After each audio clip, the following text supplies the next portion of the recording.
Bank road असेल बरोबर, आणि त्याच्यामध्ये कोएफिशियंट ऑफ फ्रिक्शन पण असेल. म्हणजे मी मागच्या वेळेस डिस्कशन केलं होतं त्याच्यामध्ये कोएफिशियंट ऑफ फ्रिक्शन नव्हता, म्हणजे टायर मध्ये फ्रिक्शन किती आहे याच्याबद्दल आपण डिस्कशन केलं नव्हतं, पण आता करता. क्लिअर. सो सपोज एक रोड आहे ज्याला मी बँक केलेलं आहे किती डिग्रीनी, 30 डिग्री. एक रोड असणार ज्याला मी किती डिग्रीनी बँक केलेलं आहे, 30 डिग्रीनी मी बँक केलेलं आहे. बँक आता करतो ना, इन्क्लाइन केलेलं आहे. ओके. त्याच्यावरती एक समजा काहीतरी कार वगैरे असेल अशी, ती कार जाते समजा मूव्ह होते त्याच्यावर, कळतंय का. ओके. याचं जे वेट असणार, वेट फोर्स तो mg असा खाली करणार mg वेट फोर्स. त्यानंतर याला जी नॉर्मल रिएक्शन मिळेल ती अशी मिळेल, या सरफेसला 90 डिग्री नॉर्मल रिएक्शन. ओके. सरफेसला 90 डिग्री नॉर्मल रिएक्शन असते परपेंडिक्युलर. याचा जो फोर्स ऑफ फ्रिक्शन असणार आहे, ओके, जो फोर्स ऑफ फ्रिक्शन असणार आहे,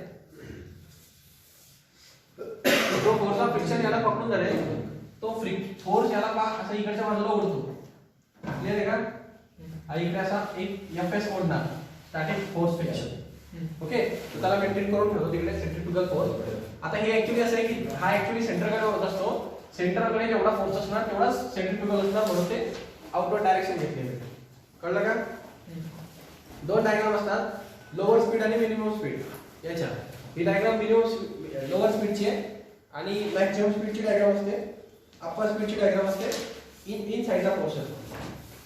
जर तुम्हाला क्वेश्चन मध्ये असा कोणी विषय विचारला की मिनिमम स्पीड किती असेल ते सांगा, म्हणजे या बँकिंग ऑफ रोडवरनं मला जायचं आहे, या अँगल ऑफ बँकिंगच्या रोडवरनं मला जायचं आहे, आणि याच्यासाठी किती मिनिमम स्पीड असली पाहिजे, कमीत कमी स्पीड किती असली पाहिजे जाण्यासाठी. तर त्या टायमाला हा फोर्स आउटवर्ड घ्यायचा, म्हणजे त्यावेळेस सेंट्रिफ्युगल फोर्स रोल मध्ये असतो. म्हणजे त्याला किती जास्त, म्हणजे किती कमीत कमी किती सेंट्रिफ्युगल फोर्स डेव्हलप झाला पाहिजे. ओके. आणि जेव्हा तुम्हाला असं विचारलं नाही की मॅक्सिमम स्पीड किती असली पाहिजे कारची, म्हणजे आपण याच्यापर्यंत जाऊ शकतो. तर मॅक्सिमम स्पीड जर म्हटलं, सर्वात महत्त्वाचा फोर्स कुठला आहे मग याच्यामध्ये, सेंट्रिपिटल. कारण जास्त स्पीड असल्या कारणाने तुमचा सेंट्रिफ्युगल आपोआप डेव्हलप होत असतो. तुम्हाला गरज कोणाची आहे, सेंट्रिपिटलची गरज आहे ना, पकडून धरायला. आता तुम्ही अँगल ऑफ बँकिंग वर जाणार तर तुमची गाडी रस्त्याच्या बाहेर जाण्याचा प्रयत्न करेल ना, कशामुळे, स्पीडमुळे. कळतंय ना.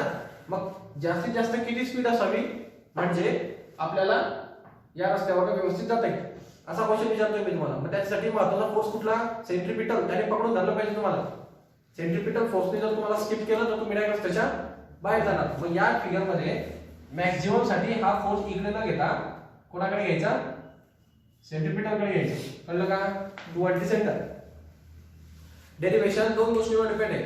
मिनिमम स्पीड काढायची असेल तो आउटवर्डला घ्यायचा, सेंट्रिफ्युगल फोर्स महत्वाचा आहे. ओके. आणि जर मॅक्सिमम स्पीड काढायची असेल रस्त्यावरून किती मॅक्सिमम स्पीडने जायचं, असं जर तुम्हाला कोणी क्वेश्चन विचारला तर जो फोर्स आहे तो सेंट्रिपिटल फोर्स आहे. कळलं का. कारण त्या केस मध्ये तुम्हाला रस्त्याला चिटकवून धरणं महत्वाचं आहे, म्हणून तो सेंट्रिपिटल फोर्स रोल मध्ये असतो. कळतंय का. Centripetal force toward the centre असणार, centrifugal force away from the centre असणार. ओके. लक्ष द्या इकडे, तुमच्यासाठी चाललंय रिव्हिजन. मग आता या दोघं केसेस मध्ये डेरिव्हेशन तुम्हाला करायचं असतं. तर याच्यामध्ये पहा, हे जे फोर्स ऑफ फ्रिक्शन आहेत ना, जसं की तुम्हाला दिसतंय पाहिजे, याचे कॉम्पोनंट निघतात, व्हर्टिकल हॉरिझॉन्टल दोघे कॉम्पोनंट. बरोबर. सो व्हर्टिकल हॉरिझॉन्टल कॉम्पोनंटचा जर विचार केला तर ही याने ना, ही क्रॉस आहे पास, बरोबर आहे, हे तिरकं आहे ना असं सरफेसला, त्याच्यामुळे ते यांची कॉम्पोनंट निघतील आणि कॉसचे पण कॉम्पोनंट निघतील. म्हणजे फोर्स पण तिरका आहे आणि एन पण तिरका आहे. क्लिअर. सो हा फोर्स जो आहे हा असा आहे, तो ऍक्च्युअली कसा पाहिजे होता, त्याची असे व्हर्टिकल आणि हॉरिझॉन्टल कॉम्पोनंट निघतील. मतलब हे व्हर्टिकल आणि हॉरिझॉन्टल. याच्यामध्ये जो थीटा अँगल असतो तो नॉर्मलचा विथ हे असतो आणि फोर्सचा विथ एक्स ऍक्सिस असतो. म्हणजे हा एक्स ऍक्सिस सोबतचा जो अँगल आहे याला म्हणतात थीटा. कळलं का. हा थीटा असतो. आणि नॉर्मलचा व्हर्टिकल सोबतचा अँगलला म्हणतात थीटा. हे सेम अँगल असतो जॉमेट्रीने. जॉमेट्री प्रूव्ह करून मी हे काढू शकतो. हा फोर्सचा विथ एक्स ऍक्सिस जो असणार तो हा अँगल ऑफ बँकिंगच असणार आणि नॉर्मलचा वाय ऍक्सिस फोर्स जो असणार तो अँगल ऑफ बँकिंगच असणार. क्लिअर. जॉमेट्रीने सॉल्व्ह केले ते, म्हणजे लक्षात ठेवून घेतो टेम्पररी.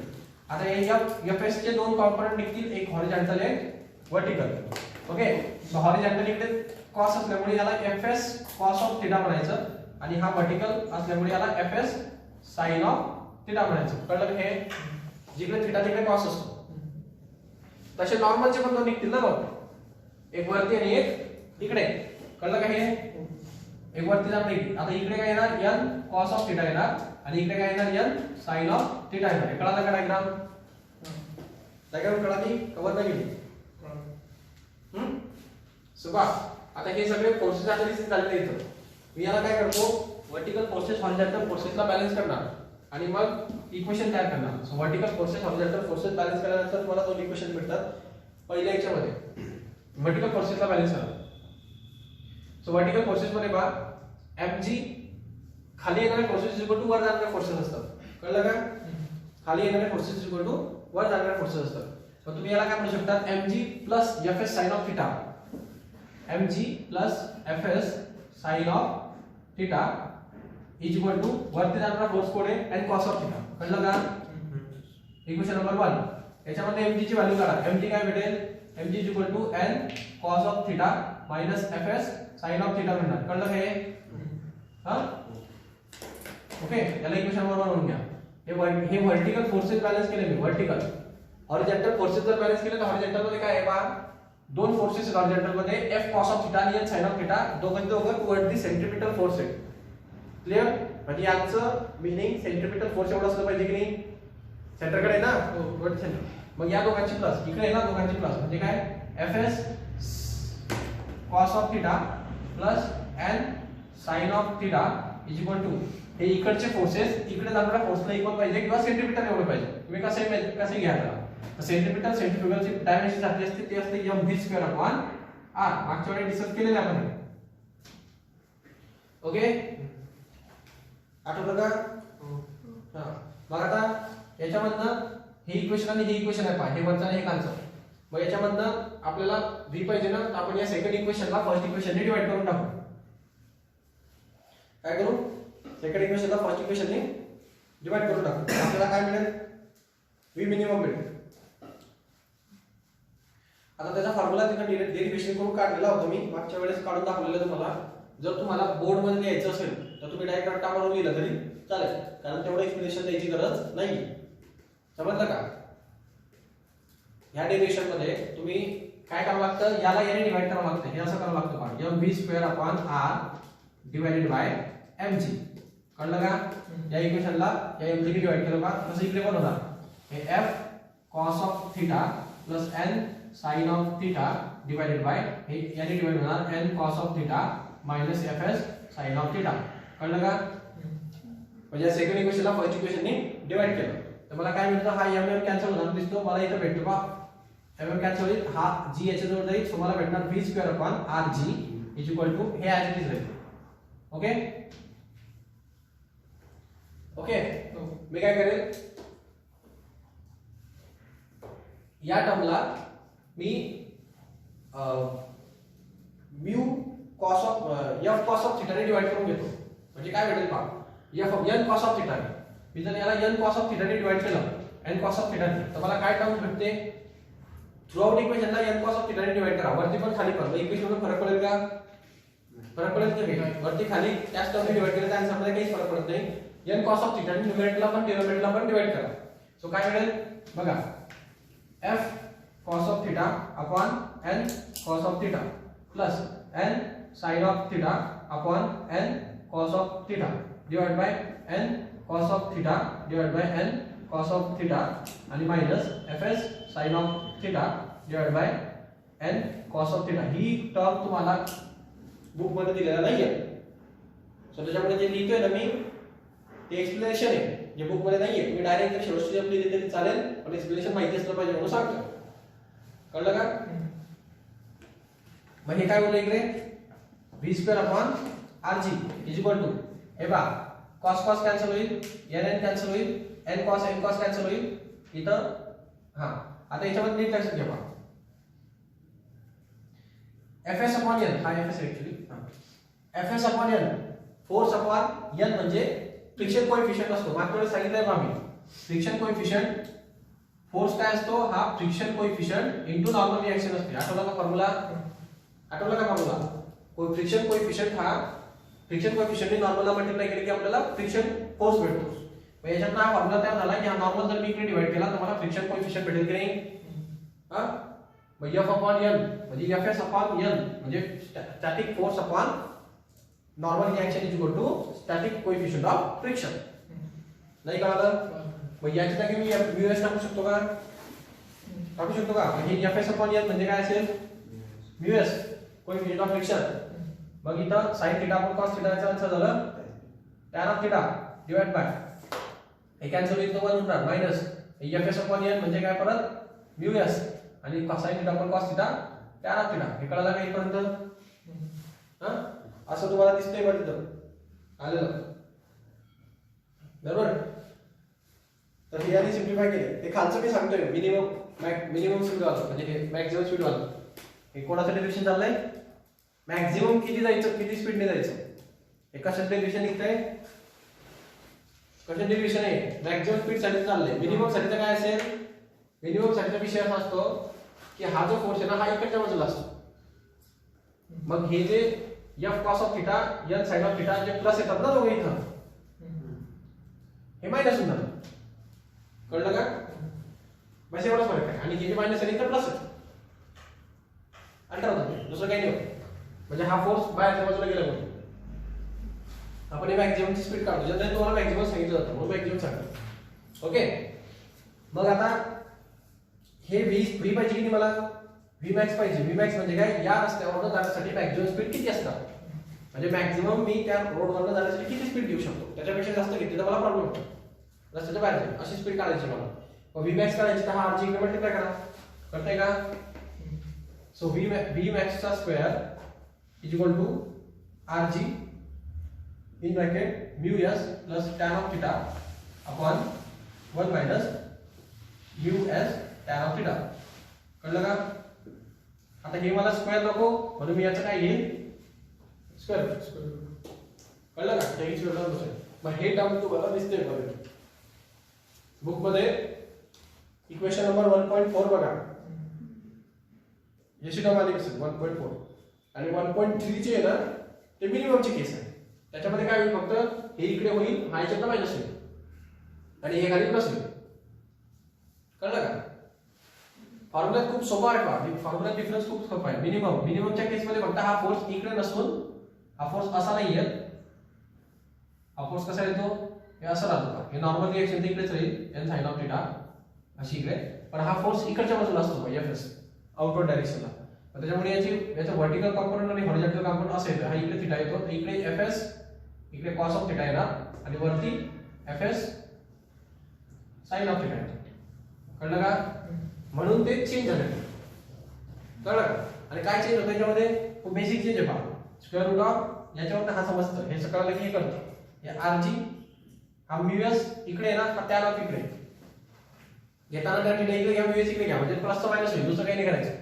प्लसचं मायनस सगळ्यांचे साइन चेंज करून टाकायचे. समजा साइन चेंज करून टाका तुम्हाला आन्सर भेटून जाईल. हे म्यूएस प्लस होता तो मायनस होईल. हा tan ऑफ थीटा प्लस होता तो मायनस होईल. आता इथं काय tan ऑफ थीटा इकडे येईल हा म्यूएस इकडे येईल म्हणजे tan of theta minus mu s divide by हा मायनस आहे ना इथं हा प्लस करा. कळलं का? म्यूएस tan ऑफ थीटा हा फॉर्म्युला तुमच्या मिनिमम स्पीडचा आहे आणि हा तुमच्या मॅक्सिमम स्पीडचा आहे. कळलं का? मिनिमम मॅक्सिममचे फॉर्म्युले लक्षात ठेवायला सोपे आहेत ते. म्यूएस मायनस थीटा म्हटलं तर ते maximum. tan of theta minus mu s म्हटलं तर मिनिमम. वरती मायनस असतं खाली प्लस असतं. वरती मायनस असतं तर खाली प्लस असतं. वरती प्लस असतं खाली मायनस असतं. वरचं लक्षात ठेवायचं खालचा आपोआप लक्षात ठेवा. कळलं का? मग याच्याने तुमचे न्यूमेरिकल सॉल्व्ह होतात. ओके. न्यूमेरिकल नंतर येईल पुढच्या लेक्चरला. फॉर्म्युला सध्या लक्षात ठेवा. हे डेरिव्हेशन तुम्हाला लिहिता आलं पाहिजे. ओके. त्याच्यानंतर महत्त्वाचं डेरिव्हेशन आहे कोनिकल पेंडुलम. काय असतं कोनिकल पेंडुलम?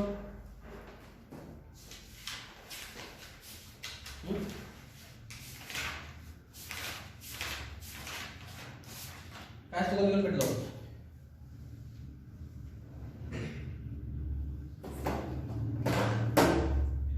समजा हा असा आहे. ओके. आता हे लटक करायचं तर हा असा जर फिरला तर हा समजा व्हिडिओ मध्ये घ्या.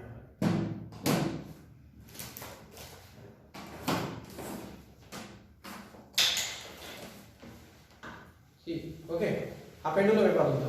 दिसतोय का लटकलेला क्लिअर आहे हा पेंडुलम जर असा असा फिरेल म्हणजे लाईक दिस असा तर हा सिंपल पेंडुलम ना है ना त्याला सिंपल पेंडुलम म्हणतात तुम्ही घड्याळामध्ये होते पहा अशी फिरून फिरायची तशी आणि जर याला कोनिकल पेंडुलम म्हणायचे तर तो असा कोन बनवतो हे सर्कल फिरतोय पास कळतंय का तर हा जनरेटर आहे हा जनरेटर गोल फिरून एक कोन तयार करतो की नाही खाली बेस तयार करतो सर्क्युलर आणि हा असा कोन तयार होतोय दिसतोय का तर हा कोनिकल पेंडुलम आहे फरक समजला का सिंपल पेंडुलम कोनिकल पेंडुलम मध्ये परत सांगू हा सिंपल पेंडुलम असा स्ट्रेट जो फिरतो तो आणि हा सर्क्युलर कोन जो बनवणार जनरेटर म्हणून तो कोनिकल पेंडुलम आहे क्लिअर आहे सो हा कोनिकल पेंडुलम चा डेरिव्हेशन आपण अभ्यास करतोय कारण आपण सर्क्युलर पोर्शनचा पार्ट स्टडी करतोय सिंपल पेंडुलमचा ऑलरेडी मी डिस्कस केलेलं असेल त्याच्या आधी 9 10 पर्यंत माहिती ओके सो पुढे जाऊ कोनिकल पेंडुलमचा कॉन्सेप्ट जर कळाला असेल तर त्याचा टाइम पिरियड आपल्याला काढायचा असतो या ठिकाणी सर्वात इम्पॉर्टंट गोष्ट काय आहे त्याचा टाइम पिरियड म्हणजे एक रिव्हॉल्यूशन साठी तो किती टाइम पिरियड घेतो एक रिव्हॉल्यूशन साठी लागणारा टाइम पिरियडचं मिनिंग काय झालं हे बघा पेंडुलम आहे ना time period required for one revolution म्हणजे काय इथून तो स्टार्ट होतोय समजा तर हा असा फिरून परत त्याच पोझिशनवर येण्यासाठी लागणारा टाइम पिरियड क्लिअर याचं डेरिव्हेशन पाहिजे मला कळलं का मला पाहिजे काय ते समजून घ्या पहिले मग हा जर कोनिकल हॉरिझॉन्टल सर्क्युलर मोशन जर परफॉर्म करतोय त्याच्यामध्ये अँग्युलर व्हेलॉसिटी येणार की नाही अँग्युलर व्हेलॉसिटी येणार अँग्युलर ऍक्सेलरेशन येणार बऱ्याच गोष्टी येणार आपण असं समजतो इथं की हा एक युनिफॉर्म सर्क्युलर मोशन परफॉर्म करतोय मग याच्यामध्ये याचं डेरिव्हेशन कसं काढायचं टाइम पिरियडचं कॉन्सेप्ट समजला ना वाचून घ्यानंतर फक्त डेरिव्हेशन काय लक्ष द्या मी तेवढंच रिव्हिजन करणार आहे त्याच्यातून सो हा एक पेंडुलम असेल ओके हा इथं पास बॉब आहे हा एक सर्क्युलर ऑर्बिट मध्ये फिरतो लाईक दिस ओके ओके सर्क्युलर ऑर्बिट आहे पाहिजे इथून हा बॉबचा असेल 90 डिग्री तयार होईल हा सेंटर असेल हा जो अँगल असतो याला सेमी व्हर्टिकल अँगल म्हणतात काय म्हणणार सेमी व्हर्टिकल का कारण इकडच्या बाजूने तो कोन असेल ना असा तर हा आणि हा मिळून तो पूर्ण व्हर्टिकल अँगल तयार होतो कळला का वरचा अँगल तो कोनचा व्हर्टिकल अँगल तयार होणार तर तो हाफ घेतला म्हणून सेमी व्हर्टिकल अँगल शब्द लक्षात ठेवा सो त्यानंतर समजा हा पॉइंट ए आहे हा आपण बॉबला ती म्हटली ना हा बॉब आहे पूर्ण कंप्लीट याच्यावर वेट जी असणार ती म्हणजे असं खाली ऍक्ट करेल काही डाऊट आहे याच्यामध्ये वेट आणि ही काय एक स्ट्रिंग आहे ना ही ती स्ट्रिंग होती ना ती त्या स्ट्रिंग मधलं त्याला काय अप्लाय होतं टेन्शन स्ट्रिंगनी त्याला ओढून धरलंय म्हणून तो खाली जात नाही कुठं स्ट्रिंगनी ओढून धरलंय त्याला म्हणून ओढून धरणं म्हणजे काय फिजिक्स मध्ये टेन्शन असतं ताणून धरणं सो हे tension along the string act होत असतं कळलं tension T along the string toward the fix point clear हे जे टेन्शन आहे हे तिरका फोर्स असल्या कारणाने याचे दोन कॉम्पोनंट निघतात एक व्हर्टिकल आणि हॉरिझॉन्टल हे डाऊट घ्यायचा ओके आता बघा याच्यामध्ये हा अँगल थीटा असणार कसं काय हे व्हर्टिकली आपण हे अल्टरनेट इंटेरियर अँगल येतो दिसतंय का झेड हा अँगल आणि हा अँगल इक्वल असेल की नाही मग हा थीटा असेल तर मग त्या हिशोबाने हा टी कॉस ऑफ थीटा झाला पाहिजे व्हर्टिकल कॉम्पोनंट आणि हा horizontal component T sine of theta असला पाहिजे डाऊट घ्यायचा क्लिअर आहे हे आपण अनालिसिस करतोय फोटो डायग्रामचं मग हे टी कॉस ऑफ थीटा असणार हे टी साइन ऑफ थीटा असणार मी सपोज याला थोडंसं वाढवतो आता ही जी स्ट्रिंगची लेंथ आहे ना ही कंप्लीट एल लेंथ असणार याला काय म्हणतो आपण length of the string clear त्याला म्हणतो आपण एल अनालिसिस मध्ये जाऊ ओके ते बुक मध्ये चुकलंय तिथं थोडं काहीतरी एल कॉस ऑफ थीटा आणि काढलं ठीक आहे त्यानंतर काढलं जॉमेट्री करू नंतर सांगतो पहिले हे तुम्हाला कळलं का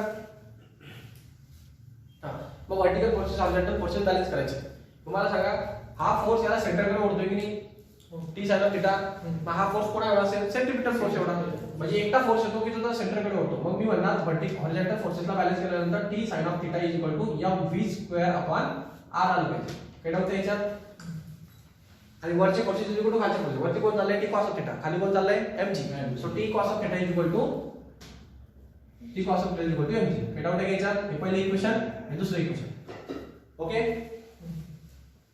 पुढे पहा असे दोन इक्वेशन आल्यानंतर काय करायचं त्याचा आपण काय करतो जनरली रेशो घेतो ना डिवाइडिंग 1.5 बाय 1.6 म्हणजे आता इथं या v स्क्वेअर आपण r म्हटलंय आपण आणि ओमेगा वापरला काही फरक पडत नाही आपल्याला ओमेगा बरोबर लिहिता येतो फॉर्म्युला आपल्याकडे तीन फॉर्म्युले आहेत ना आम्ही सांगितलं वाक्यावरच पहा सेंट्रिपिटलचे तीन फॉर्म्युले असतात m v omega m v square upon r आणि m r ओमेगा स्क्वेअर आठवलं का ठीक आहे पैकी जशी गरज असते तशी विचारा आता मला काय काढायचं होतं टाइम पिरियड काढायचा होता काय काढायचं होतं मला टाइम पिरियड कोणाच्या फॉर्म्युल्यावर भेटतो ओमेगा ओमेगाचा एक फॉर्म्युला आहे पहा ओमेगाचा एक फॉर्म्युला आहे ओमेगा इज इक्वल टू काय असतं 2 पाय बाय टी कळलं का अँग्युलर वेलोसिटी म्हणजे 2 पाय बाय टी असते हे distance upon time is equal to velocity त्याच्यावरून आलेलं आहे टोटल डिस्टन्स तो 2 पाय व्हॅरी करतो आणि त्याचा टाइम किती लागतो time period T so distance upon time is equal to velocity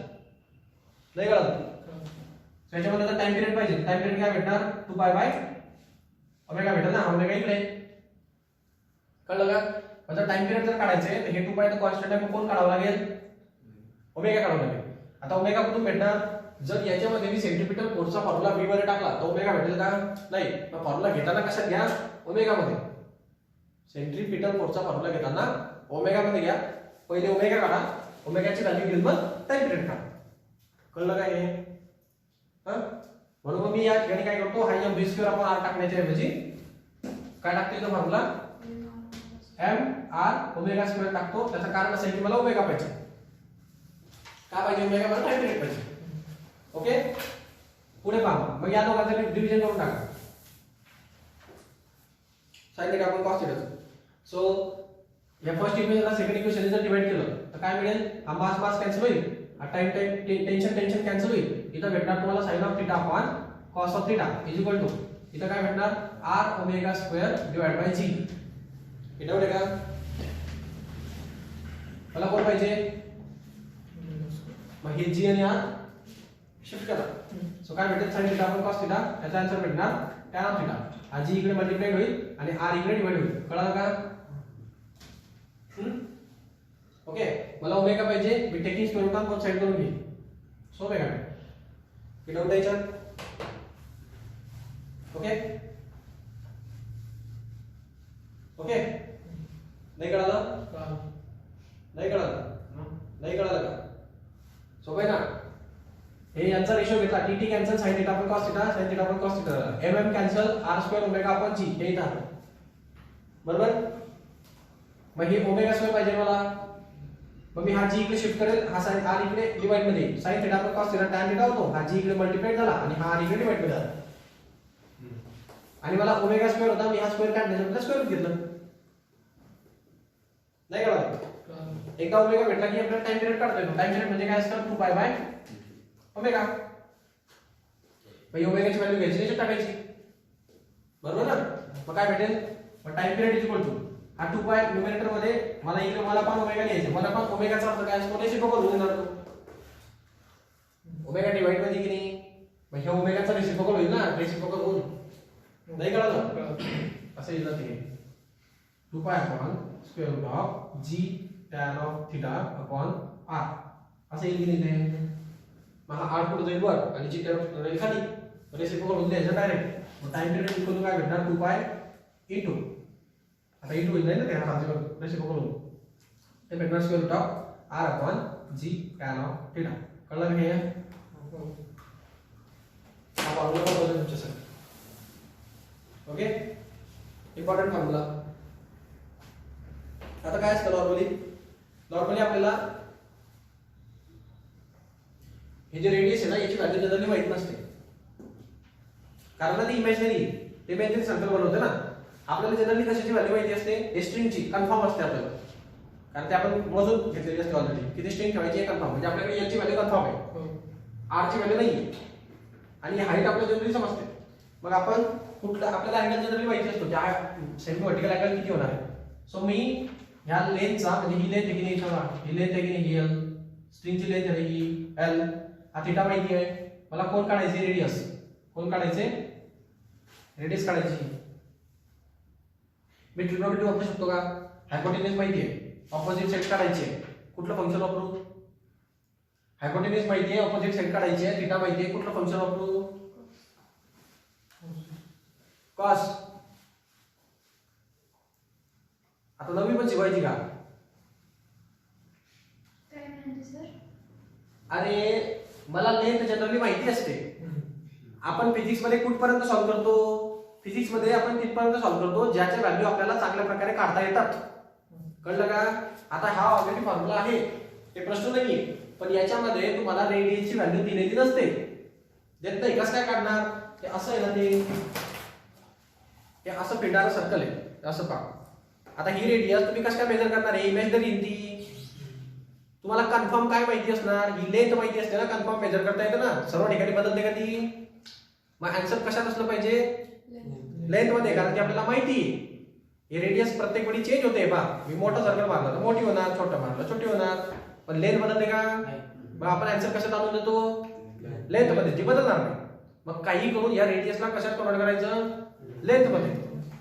ज्याच्या आन्सर आपल्याकडे आहे.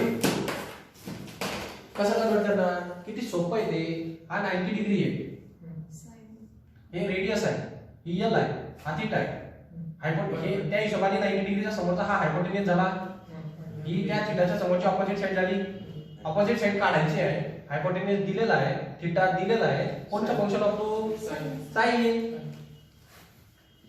तर साइन ऑफ थीटाचा अर्थ असतो तो ऑपोजिट अपॉन हायपो. ऑपोजिट काढायची, हायपो दिलाय, साइन थीटा माहिती आहे, हे फंक्शन बसतं ना. कॉस वापरून ऍडजस्ट साइड माहिती का मला? नाही, मग वापरता येणार नाही. म्हणून या ठिकाणी असं होतं. मग मी काय करतो, या रेडियसला कन्वर्ट करतो इन टर्म्स ऑफ लेंथ. मग काय होईल ते? साइन ऑफ थीटा जर मी घेतला तर त्या हिशोबाने मला काय भेटेल? ते रेडियस अपॉन लेंथ भेटेल. हे डाऊट आहे याच्या? Opposite side upon hypotenuse. कळलं का? मग त्या हिशोबाने मला कोण पाहिजे? रेडियस पाहिजे ना. मग हे लेंथ इकडे मल्टिप्लाय करतो, म्हणजे length sine of theta is equal to radius भेटणार. काय डाऊट? हा, ही व्हॅल्यू घेऊन रेडियसच्या ठिकाणी टाकू. ओके, तो कॉस आलाय का? अच्छा, त्याने कॅन्सल केले टॅनला. ठीक आहे, ही व्हॅल्यू घेऊन टाकू. मग काय होईल पहा, हे t is equal to 2 pi square root of r ची व्हॅल्यू येणार l sine of theta divide by g, आणि tan ला पण कन्वर्ट करून घ्या म्हणजे sin कॅन्सल होईल. कळलं का? tan म्हणजे काय असतं? sin theta upon cos theta. काय डाऊट आहे का? नाही. हा, असं काय केलं मी? वरचा साइन आणि खालचा साइन कॅन्सल होते, म्हणजे हा फक्त cos वरती जाईल. कळलं का? म्हणजे हे tan जे घेतलं होतं तुम्ही, हे tan न घेता इथं sin थीटा आपण cos थीटा घ्या, म्हणजे ते समजता येईल तुम्हाला. म्हणजे काय होईल? tan period is equal to 2 pi square root of l cos of theta divide by g. एवढंच होतं. कळलं का? हे हा महत्त्वाचा फॉर्म्युला तुमच्यासाठी. याच्यामध्ये आपल्याला सगळ्या गोष्टी माहिती आहेत. 2 पाय कॉन्स्टंट असतो, लेंथ आपल्याला ऑलरेडी माहिती असते, थीटा सेमी व्हर्टिकल अँगल किती करायचं ते माहिती आहे. बरोबर? सो थीटा माहिती असतो, एल माहिती असते, ते प्रत्येकाला माहिती आहे. सो याच्यामधनं सगळ्या व्हॅल्यू आपल्याला नोन असतात, म्हणून ही फॉर्म्युला आपण सर्वात जास्त वापरतो. हा फॉर्म्युला पाठ करून घ्या. हे कळलं का? कळलं नाही? आणि जर मी तुम्हाला म्हटलं फ्रिक्वेन्सी काढा, मग रिव्हर्स करायचं. सांगितलं किती वेळेला? टाइम पिरियडचा रिसिप्रोकल म्हणजे फ्रिक्वेन्सी असते. फ्रिक्वेन्सी म्हणजे 1/टाइम पिरियड असतो. टाइम पिरियड आहे की नाही? 1 करायचं म्हणजे फ्रिक्वेन्सी भेटणार. मग फ्रिक्वेन्सी काय भेटेल? 1/2 पाय, आणि याला 1 केलं तर हा जी वन किती? रियल कॉस ऑफ थीटा झाली. कळलं का? हा फ्रिक्वेन्सीचा फॉर्म्युला. हे दोन्ही फॉर्म्युला लक्षात ठेवा. फ्रिक्वेन्सी, टाइम पिरियड आणि अँग्युलर व्हेलॉसिटी. कुठे गेला? हा तिन्ही फॉर्म्युला पैकी काही पण विचारलं जातं तुम्हाला. कोनिकल पेंडुलमची अँग्युलर व्हेलॉसिटी काढा म्हटलं हे काढायचं, कोनिकल पेंडुलमची टाइम पिरियड काढा म्हटलं हे काढायचं, आणि कोनिकल पेंडुलमची फ्रिक्वेन्सी काढा म्हटलं हे काढायचं. डेरिव्हेशन पण करतो कोणती वेळेला पडलं तर पुढे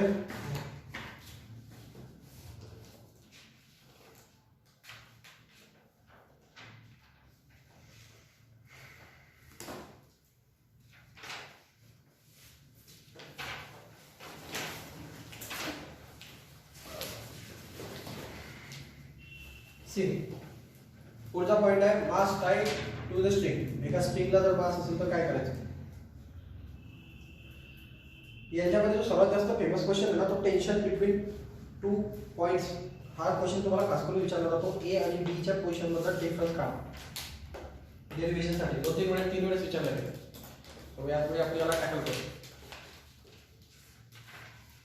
बघा रफ करू काय जर डेरिव्हेशन सोपं आहे.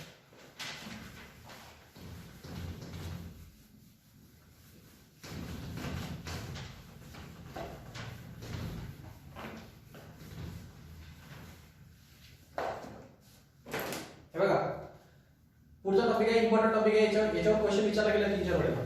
टेन्शनचा डिफरन्स पेज नंबर 10.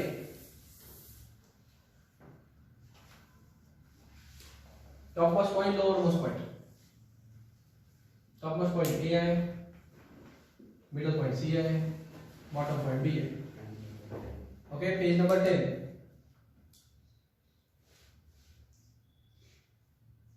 इकडे लक्ष द्या. आता या पोझिशन मध्ये काय मॅटर माहिती का, हा ए पॉइंटला जर असेल तर याचं याला स्प्रिंगने पकडून धरलेलं आहे ना, याचं बॉल फिरते समजा. हा क्वेश्चन कशाचा आहे,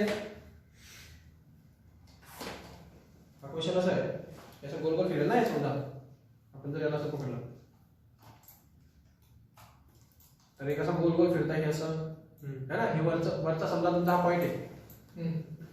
हा पॉइंट कोण आहे तुमचा ए दिसतोय ना, हा पॉइंट ए. आणि हे तुम्ही त्याला एका स्ट्रिंगला कनेक्ट केलंय आणि गोल गोल राऊंड व्हर्टिकल राऊंड मारताय. मागच्या वेळेस आपण हॉरिझॉन्टल राऊंड मारले बरोबर ना. हे हॉरिझॉन्टल सर्कल होते. आता हे कुठलं सर्कल आहे, व्हर्टिकल सर्कल आहे परागयोगामध्ये. याच्यामध्ये एक गोष्ट तुम्ही जर ऑब्झर्व करणार तर वरती तो थोडा स्लो होतो आणि खालून जोरात जातो. दिसतोय का, कळलं का. म्हणजे खालून एक्स्ट्रा फोर्स भेटतो, वरतून स्लो होतो. पहा क्लिअर ना. वरती टेन्शन कमी आहे. तुम्ही जर या स्ट्रिंगला जर बघणार नाही तर तुम्हाला खालच्या बाजूने ती ताणलेली वाटते आणि वरती गेल्यावर थोडी स्लॅक वाटते. हे बघा खालून ताणत आहे, वरती स्लॅक होते, मग स्लॅक होऊन खाली येते. ओके सो हा कन्सेप्ट येतो. या ठिकाणी तुमच्या स्ट्रिंग मध्ये जे टेन्शन असतं हे स्ट्रिंगनी हे जे पकडून झालेलं आहे ना, हे इथून जे हा समजा बॉब येतोय इथून मी त्याला होल्ड केलेलं आहे तर यांच्यामध्ये हे बाहेर निघून जात नाही. हा का, कारण ह्या स्ट्रिंगनी त्याला काय करून ठेवलंय, होल्ड करून ठेवलंय. त्याला काय म्हणतो आपण टेन्शन. स्ट्रिंगने काय क्रिएट केलंय, टेन्शन क्रिएट केलंय. हे टेन्शन या बॉब वरती कंटिन्युअसली काय होत राहील, अप्लाय होत राहील. कळलं का. जर समजा इथं T1 टेन्शन आहे, समजा इथं ठिकाणी T2 टेन्शन असणार समजा सपोज. ओके प्रत्येक टाइमला तुम्हाला टेन्शन लागलेलं आहे. त्यांनी इथं TA TB TC दिलंय. TA TC आणि इकडे TB. कळलं का. ते ऑलवेज टुवर्ड दी सेंटर असणार, सेंटरला पकडून धरेल. कळलं का हे. आता राहिला प्रश्न याच्यावर एकच गोष्ट आहे, एक तर टेन्शन त्याला अप्लाय करते, दुसरी गोष्ट त्याच्यावरचं वेट, त्याचं mg वेट पण इथं खाली लागेल. इथे mg वेट डायरेक्ट खाली लागेल असं आणि इथे याचं mg वेट डायरेक्ट खाली लागेल असं. कळलं का. एवढे दोनच प्रोसेस आहे तुम्ही मॅनेज करणार आहे. हे प्रॉब्लेम आहे याच्यात. किती मस्त प्रकार आहे. बघा आता बघा जर मी ए पॉइंटला म्हणणार तर याच्या हे आता ए पॉइंटचा जर आपण विचार केला तर ए पॉइंटला जर तुम्ही व्हर्टिकल फोर्सेस जर बॅलन्स केले mg + t होणार की नाही ते mg + t. हे कोणाला रिप्रेझेंट करताय, सेंट्रिपिटल फोर्सला ना.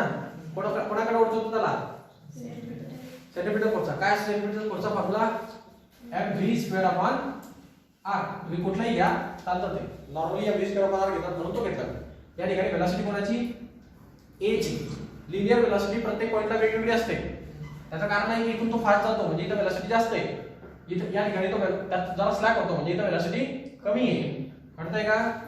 असं येते ही वेलोसिटी अशी असणार, ही वेलोसिटी अशी असणार, ही वेलोसिटी अशी असणार, ही v असणार, ही vb असणार आणि vc असणार. या ठिकाणी वेलोसिटी बिलकुल मिनिमम असते, खूप मिनिमम म्हणून स्लो येतो. कळलं का. या ठिकाणी सर्वात जास्त वेलोसिटी असते मॅक्झिमम, सर्वात जास्त वेलोसिटी तो फास्ट जातो. ओके प्रश्न पहा. इथे va वेलोसिटी असणार, हे ta टेन्शन असणार, mg हे पहिल्या पॉइंटचं झालं ए पॉइंट. आता नीट लक्षात घ्या याच्यामध्ये कंडिशन्स आहेत. कंडिशन काय म्हणते, तुम्ही जर प्रॅक्टिकल केस बघितली तर मी तुम्हाला आताच सांगितलं प्रॅक्टिकल केस मध्ये काय होतं की तो वरच्या बाजूने जेव्हा येतो खाली म्हणजे लाईक दिस, हा जेव्हा हा स्ट्रिंग वरच्या बाजूला आहे ना असा फिरतो ना गोल गोल. कळतंय ना. इकडे बघा कॉन्सेप्ट नाही कळला काहीच कळणार नाही. तर हा तुमचा बॉब आहे, हा वरच्या बाजूने असा होऊन असा रोटेट होऊन असा पूर्ण चालला इकडे. ओके अशा टाइपचं व्हर्टिकल सर्कल. हा जेव्हा वरतून येतो ना तेव्हा ही स्ट्रिंग अशी स्लॅक होऊन जाते थोडी, कारण तिथं जास्त स्पीड नाहीये. पण आता जसं खाली येतो ना तसं तसं ओढला जातो सेंट्रिपेटल फोर्समुळे आणि हे पुढे टाईट होते अशी लास्टला. आणि इथं सर्वात जास्त टाईट असते, सर्वात जास्त टेन्शन या ठिकाणी असतं, म्हणून तो हा फास्ट निघतोय कारण ग्रॅव्हिटी त्याला ओढते. ग्रॅव्हिटी वरतून खाली ओढते आणि एवढं मोमेंटम देते त्याला आणि इथून त्याची कायनेटिक एनर्जी वाढत राहते. कायनेटिक एनर्जी फास्ट झाल्यामुळे याची स्ट्रिंग मध्ये टेन्शन क्रिएट होतं, तो इथून पुढे जम्प करतो. पुन्हा वरती जाताना अँटी ग्रॅव्हिटी झाला की नाही, मग इथं त्याची स्पीड कमी जाते अँटी ग्रॅव्हिटीमुळे. मग इथं तो थांबल्यासारखा करतो, इथं स्लॅब होऊन जातो तसं आणि मग पटकन त्याला ग्रॅव्हिटी खाली ओढतो असं म्हणतो. कळलं का? मग या ठिकाणी थोडा स्लॅकिंग पॉईंट येतो असं स्टॉप वरती टॉपला, म्हणून तो थांबतो. मग या स्लॅकिंग पॉईंटला म्हणतो आपण. इथं टेन्शन दिसतंय का तुम्हाला स्ट्रिंग मध्ये? हे टेन्शन आहे काय? टेन्शन याला म्हणतात. ते कुठे दिसणार तुम्हाला? खाली अशी टाईट होते एकदम. कळलं का? तुम्ही फिरताना नीट ऑब्झर्व करा, तुम्हाला ते दिसेल. हे स्लॅकिंग पॉईंट आहे तसं. ओके, त्या स्लॅकिंग पॉईंट असल्यामुळे याचं टेन्शन 0 आहे. या ठिकाणी टेन्शन 0, या ठिकाणी टेन्शन मॅक्झिमम आणि या ठिकाणी टेन्शन इंटरमिडिएट. इंटरमिडिएट म्हणजे दोघांपेक्षा मध्ये. कळलं का? टेन्शन समजलं का? हा प्रकार महत्वाचा आहे. तर या ठिकाणी आपण कंडिशन म्हणतो की टीएच च्या पोझिशनला जर आपण ऑब्जेक्टला कन्सिडर केलं तर या ठिकाणी टेन्शन 0 असतं. आताच सांगितलं ना, स्लॅक होते ना ते. मग जर स्ट्रिंग स्लॅक होईल तर या ठिकाणी टेन्शन काय घेता येतं, म्हणजे टीए ची व्हॅल्यू काय घेता येईल? मला 0 घेता येईल ना, नाही घेता येणार. मग याच्यात टाका व्हॅल्यू काय भेटते? mg is equal to mva whole bracket square divided by r. कळलं? याच्यात मास मास घे cancel. So g is equal to m cancel होईल. So va whole bracket square upon r होईल. मला va पाहिजे, velocity at point a. So मी हा r इकडे मल्टिप्लाय करणार. So rg is equal to va चा whole bracket square. आणि मला जर va पाहिजे असेल तर मला हा स्क्वेअर रूट घ्यावा लागेल rg. कळलं का हे? डन. सेकंड केस मध्ये लोएस्ट पोझिशन बी, एवढी वेलोसिटी असते टॉप पोझिशनला, कमी झाली ना बरोबर पाच झाली. लोएस्ट पोझिशन बी ला आहे, बी चा. आता बी चा हिशोब करू आपण. हा ए चा हिशोब होता, आता बी चा म्हणजे टॉप बॉटम मोजला.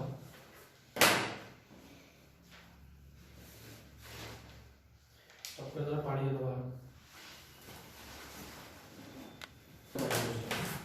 हे बघा, हा इथं बॉब आहे, इकडे लक्ष द्या, त्याशिवाय करणार नाही. हा बॉब आहे, हा वरती होता तो स्लॅकिंग पॉइंट आला होता. हा जसं खाली येत तसं टेन्शन बिल्ड होणार आणि हे बिल्ड होऊन इथं सर्वात जास्त टेन्शन क्रिएट होईल आणि तो फास्ट याचा पुढे जाईल. कळलं? सो याच्यामध्ये वरतून खाली येताना एक टेन्शन बिल्ड झालंय, म्हणजे याच्या ठिकाणी टेन्शनला 0 घेता येणार नाही. कळतंय ना? सर्वात जास्त टेन्शन या ठिकाणी. सो या ठिकाणी टाईट पॉइंट असतो, टाईट टेन्शन असतं. पण या ठिकाणी एक गोष्ट महत्वाची की तुम्हाला या वरतून खाली येताना किती एनर्जी याच्यामध्ये राहील, कारण या ठिकाणी सर्व एनर्जी कशात करून होईल? कायनेटिक एनर्जी मध्ये. काय झालेलं आहे, वरती तो स्टॉप झालेला होता, म्हणजे या ठिकाणी सर्वात जास्त पोटेन्शियल एनर्जी डेव्हलप झाली होती म्हणून तो स्टॉप झालेला होता, म्हणून तो वरतून खाली आला. नाही तो वरती गेला असता. त्याच्यामुळे कुठली एनर्जी उरली? सगळी पोटेन्शियल एनर्जी मध्ये स्टोअर होऊन गेली. मग ही सगळी पोटेन्शियल एनर्जी पुन्हा कशात कन्वर्ट होते खाली येताना? कायनेटिक एनर्जी ना मोशन मध्ये कन्वर्ट होते. मग ही सगळी पोटेन्शियल एनर्जी कशात होत जाते? Kinetic energy. म्हणजे या ठिकाणची कायनेटिक एनर्जी, या ठिकाणची कायनेटिक एनर्जीचा डिफरन्स हा त्याने गेन केलेली एनर्जी असणार. काही डाऊट आहे? समजलं का? समजा आपण एनर्जीचा विचार केला तर मी तुम्हाला हे म्हणतोय की या ठिकाणी समजा त्याच्याकडे 10 एनर्जी होती, उरलेली होती 10 जूल कायनेटिक एनर्जी उरली, समजा छोटीशी उरली, बरोबर. आणि या ठिकाणी त्याच्याकडे 100 येऊन गेली जूल. तर ऍक्च्युअल त्याच्याकडे आता एवढ्या प्रोसेस मध्ये त्याच्याकडे किती एनर्जी होती? 90 होती. कशी काढली? 10 त्याच्याकडे ऑलरेडी होती. इथून इथपर्यंत येताना त्याने किती यूज केली? 90 यूज केली ना. 100 - 10 त्याच्याकडे 10 ऑलरेडी होती ना. एवढा स्लॉट मध्ये 10 येणार का? नाही, त्याने 90 यूज केली. कळलं का? मग तुम्हाला काय करावं लागतं? थोडं एनर्जीचं बॅलन्स शीट द्यावं लागतं. एनर्जीचं बॅलन्स शीट काय आहे की मला जर वरतून खाली यायचंय तर माझ्याकडे इथं किती एनर्जी होती? या ठिकाणी टोटल मिळून पोटेन्शियल एनर्जी तयार झालेली असते. जनरली सर्व पोटेन्शियल एनर्जी असते मॅक्झिमम. हायेस्ट पोटेन्शियल एनर्जी म्हणजे maximum potential energy, kinetic energy लगभग 0, पूर्णतः 0 नाही, निरागोट. पोटेन्शियल एनर्जीचा फॉर्म्युला काय असतो? mgh. आठवला का? कोणत्याही ऑब्जेक्ट मध्ये किती पोटेन्शियल एनर्जी असते म्हणजे काय, किती मास आहे, किती ऍक्सेलरेशन ड्यू टू ग्रॅव्हिटी आहे आणि ते किती हाईट मध्ये ठेवले. पाण्याची टँक समजा सोप्या भाषेत पाण्याची टाकी असते ना छतावरची, ती जेवढी वरती ठेवणार तेवढं पाणी जास्त फास्ट फोर्सनी खाली येतं. का, कारण त्याच्यामध्ये तेवढी पोटेन्शियल एनर्जी स्टोर होते. जेवढी तुम्ही हाईटवर ठेवणार तेवढी पोटेन्शियल एनर्जी स्टोर होणार. मास तर तेवढंच आहे, acceleration due to gravity change होत नाही कोणासाठी, फक्त हाईटचा फरक पडला. कळलं का? आता मोठी टँक जर असेल खूप आणि ती ग्राउंडला जरी असेल तिथं तरी तिचा फोर्स जास्त असतो. का, कारण तिचा मास जास्त आहे. काय जास्त तिचं मास जास्त आहे ना, मास पण आहे ना रोल मध्ये. म्हणजे मोठी टँक खाली जरी असली तरी तिचा फोर्स जास्त असणार आणि छोटी टँक खूप हाईटवर असली तरी तिचा फोर्स जास्त असणार. म्हणजे हे पॅरामीटर्स आहेत पोटेन्शियल एनर्जीला डिफाइन करणार. एनर्जी असेल तर मोमेंटम भेटणार, व्हेलॉसिटी भेटणार, सगळं भेटणार. ओके, तर त्याच्यामध्ये पोटेन्शियल एनर्जी स्टोर असते. या ठिकाणी त्या ए पॉइंटच्या ठिकाणी सर्वात जास्त पोटेन्शियल एनर्जी असं म्हणतो मी, कारण तो थांबलेला आहे. मोशन थांबली म्हणजे पोटेन्शियल एनर्जी सर्वात जास्त आहे. मग किती असणार ती, त्याची एम जी चेंज होत नाही कोणासाठी, मास तर बदलत नाही, ऍक्सेलरेशन ग्रॅव्हिटी बदलत नाही, मग काय फक्त चेंज होते त्याची हाईट बदलते ना. किती हाईट आहे टोटल मिळून 2r, एकाची r मिळून 2r.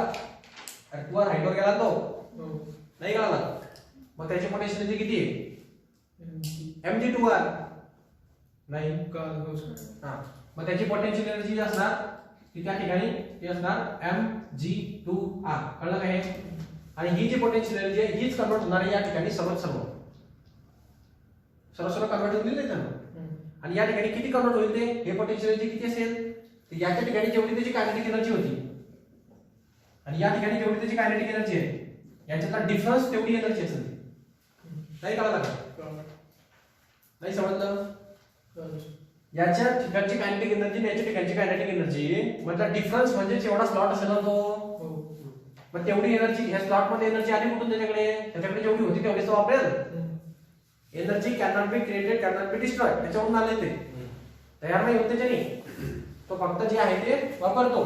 मग त्यांनी एवढ्या स्लॉट मध्ये किती एनर्जी वापरेल तो, mg2r वापरणार, कारण त्याच्याकडे तेवढीच होती. बरोबर? अगर कायनेटिक एनर्जीच्या भाषेत सांगायचं झालं तर म्हणजे काय, या ठिकाणची कायनेटिक एनर्जी या ठिकाणची कायनेटिक एनर्जी मध्ये गॅप येतो, तेवढं वापरलं त्यांनी. मी असं म्हणू शकतो का की हे mg2r is equal to kinetic energy at point B minus kinetic energy at point A असेल, चालेल का? Law of conservation of energy, balance sheet. So mg2r is equal to 1/2 mvb चा स्क्वेअर. कायनेटिक एनर्जीचा फॉर्म्युला आहे mv square. 1/2 mv square kinetic एनर्जीचा formula असतो b चा square minus 1/2 mva चा स्क्वेअर असं होईल ते. कळलं का? कायनेटिक एनर्जीचा डिफरन्शिएशन. याच्यामध्ये मी काय करतो, 1/2 m कॉमन काढतो. So mg in bracket 2r is equal to 1/2 m common काढला मी तर मला भेटणार vb चा स्क्वेअर मायनस va चा स्क्वेअर. हे डाऊट आहे का? देन मी हा m इकडचा कॅन्सल करतो, हा 2 इकडे मल्टिप्लाय करतो, मला भेटणार 2g म्हणजे 2 हा 2 इकडे मल्टिप्लाय 2 * 2 हा 4g. कळलं काय? Is equal to vb square minus va square. हा नाही कळलं? मग हे 4rg म्हणतात त्याला, म्हणजे सोपं जातं जी आर म्हणण्यापेक्षा rg. हे डिफरन्स असतो यांच्यामधला. ओके, मला कोणाची व्हेलॉसिटी पाहिजे, b ची पाहिजे ना फक्त, आणि मला a ची माहिती आहे. मी काय करेल, a ची व्हेलॉसिटी टाकू द्यायचं. मग काय भेटेल आपल्याला, 4rg is equal to vb चा square minus square root of rg चा होल ब्रॅकेट स्क्वेअर. हा स्क्वेअर आणि स्क्वेअर रूट कॅन्सल होईल, म्हणजे इथे काय होणार फक्त rg, हा इकडे मायनस करा, सो मायनस प्लस होईल. So 4rg plus rg is equal to vb चा स्क्वेअर. सो भेटणार 5rg is equal to vb चा स्क्वेअर. सो भेटणार square root of 5rg is equal to vb. कळलं काय? लास्ट प्रकार आहे जो टेन्शनचा डिफरन्स असतो त्यांच्यात, तो करून टाकला काय म्हणजे पॉइंट द पोझिशन स्ट्रिंग.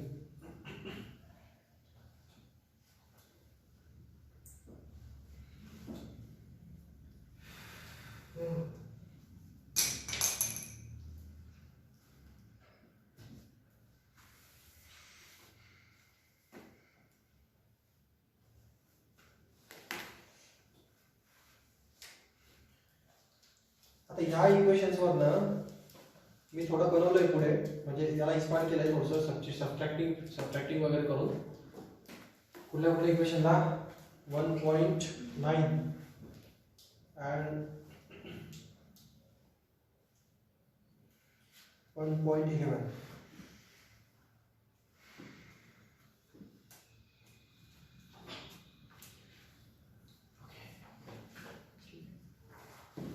हा इथे एक फॉर्म्युला सांगायचा होता तुम्हाला. तेव्हा हा काय होणार आहे, टीबी वरती जाईल बरोबर, आयएमजी खाली जाईल आणि ही इक्वल टू काय असणार, सेंटीमीटर फोर्स असणार M V square upon R. हा बी असणार वेलोसिटी. कळलं काय, हे यांचं प्रोफेशनल शीट राहिलं होतं ना, बॅलन्स शीट.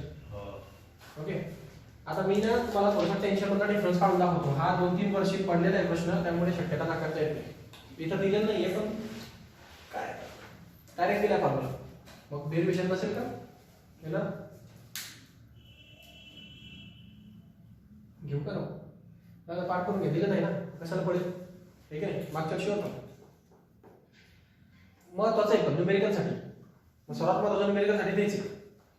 आता हे जसं वेलॉसिटी तुम्हाला भेटते की नाही, ए ची velocity square root of R ची, बी ची वेलॉसिटी 5 आर जी है ना, तसं टेन्शनचा फरक पण महत्वाचा आहे.